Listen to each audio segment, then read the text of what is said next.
Has your spouse ever looked at you with tears in their eyes and said, I just can't trust you anymore? If those words have pierced your heart, you're not alone.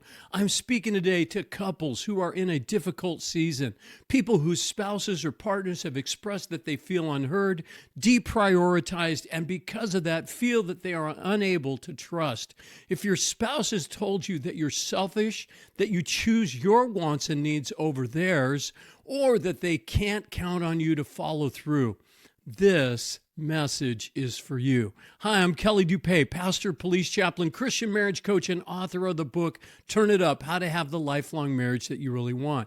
I help couples avoid the pain of divorce and have the marriage God wants them to have. Well, if selfish choices have damaged your relationship and now trust is now limited or maybe even non-existent, there is hope.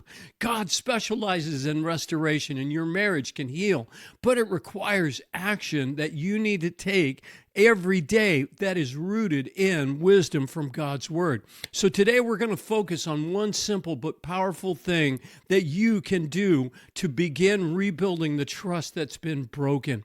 When your spouse says they don't feel like a priority, they're revealing something deeper than surface level complaints. They're telling you that the covenant promises you made before God to love, honor, and cherish each other aren't being demonstrated in your daily actions. Proverbs 27:14 tells us, better is open rebuke than hidden love. So your spouse's honest feedback, even though it's painful, is actually a gift. They're fighting for your marriage by telling you the truth. The pattern many of us fall into is this. We make promises, we have good intentions, but we fail to follow through.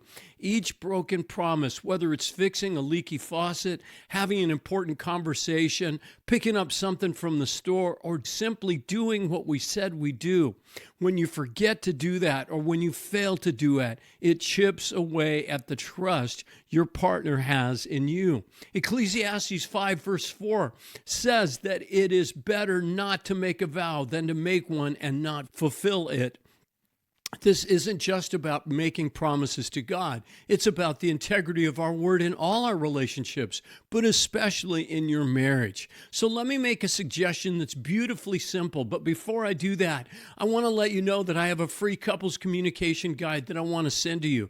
Just type guide in the comments or use the link in the description and I'll send you that link. So here's the suggestion. It's called Promises and Requests. And I have 6 steps that are going to unpack this whole thing. So stick around to the end. Don't miss these steps because they are transformational. So step number 1 is this. Choose one thing. Take a look at your spouse's list. Everybody has one of those things, right? Things they've asked you to help with, maybe to fix around the house, or maybe to take care of. Perhaps it's a phone call or following through on a bill that you owe or something they've asked you to do. So don't try to tackle everything all at once. Choose one item, just one. Step number 2 is this. Communicate your commitment.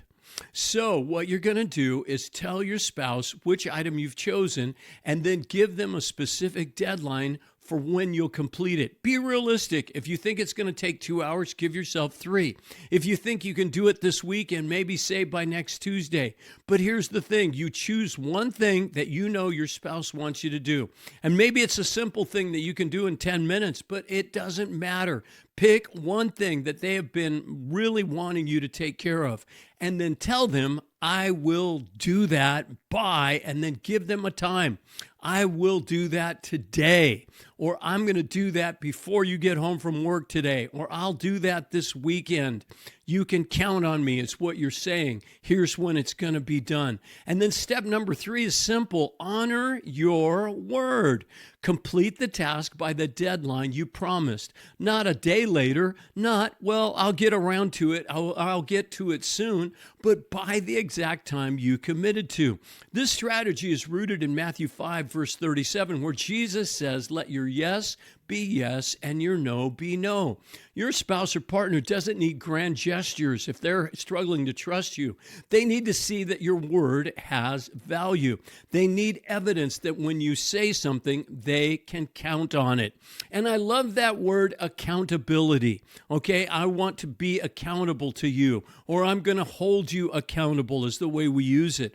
Basically, what it means is you can count on me to do this, or I want you to count on me to do this thing, or please, I want to be able to count on you. And if your spouse doesn't follow through on things, let them know that you have trouble counting on them.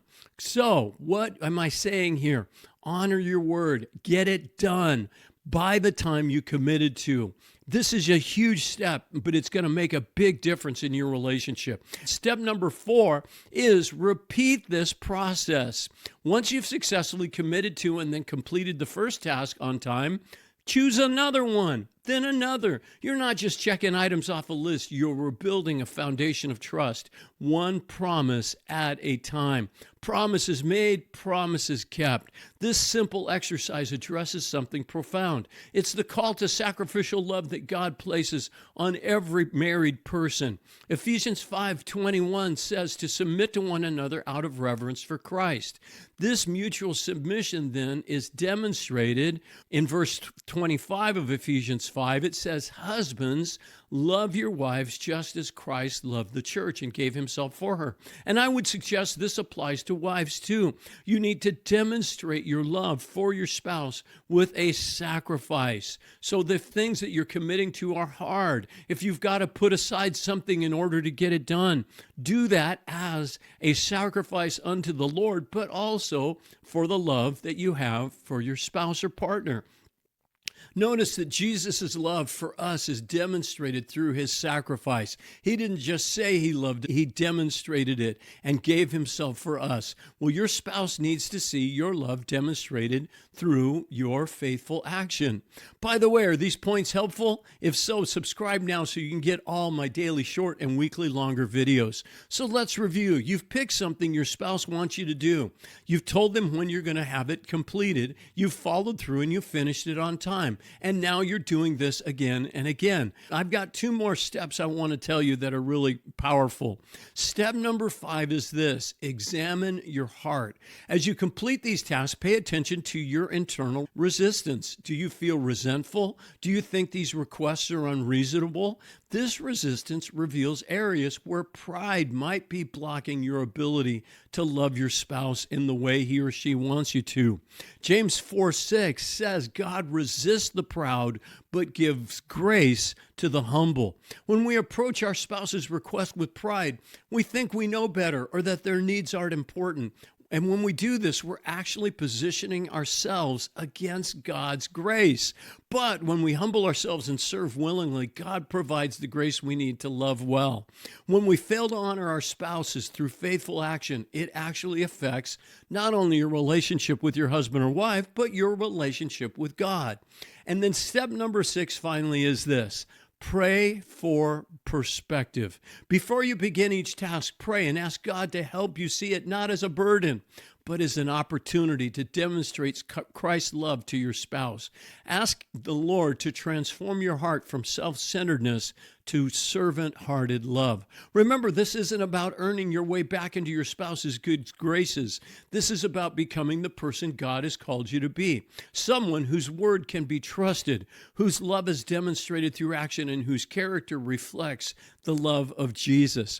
Romans 12:10 tells us to be kindly affectionate to one another with brotherly love, in honor, giving preference to one another.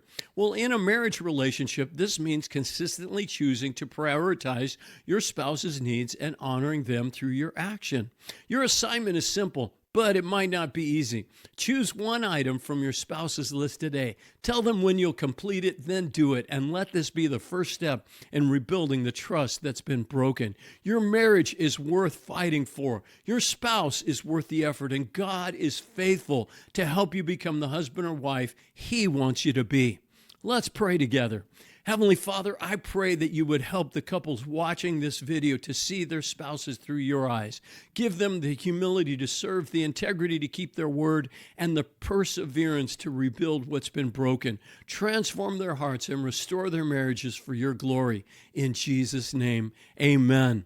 Well, committing and then doing something your spouse wants you to do is going to make a huge difference. But what if you're on the other side? What if you're the one that is wanting to ask your spouse to do something for you? Well, I have another video that answers that question. It's called How to Ask Your Spouse for What You Really Want.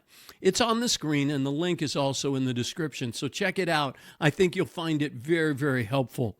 Well, may God bless you, and may God bless all your relationships, especially your marriage. Bye-bye.